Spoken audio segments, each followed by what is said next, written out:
Mga pungso, masobra naman sa senta ka mga artist gikan sa nagkailain niya bahin sang pungsod. Nag-ugyon sa isa ka pinasahing art exhibit sa Bacolod City, Kadungan, sang selebrasyon sang Mascara Festival. Yaring balita gitutukan ni Eileen Pedreso.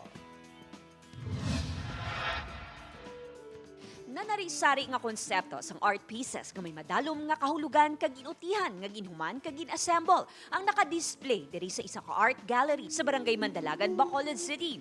Masobra 60 ka mga artist gikan sa nagkalain-lain nga lugar sang pungsod ang naghimo sang dalagko kag may dinuagon nga art installation, sculptures, paintings, pati musika kag interactive installation ang naka-display diri.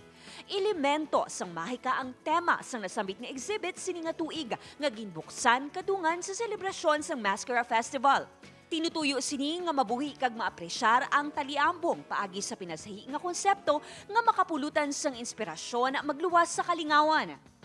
I think it's a good thing also after the lockdowns and everything, after the pandemic. I think what's best is also presenting this exhibition and different works also heals the soul of our countrymen, our community. Bottom line, I think that's the role of the artists. Makita man sa gallery ang art installation nga himo sang mga estudyante. Pagi sini nga exhibit, ginhatagan man sang tsansa ang local artist nga mapakita ang ila abilidad. Nagalaom ang artist nga madamo ang magasuporta sa exhibit, hindi lang subo nga maskara, kundi sa mga masunod pa nga bulan. Bukas sa publiko ang nasambit nga exhibit tubtub Enero 16.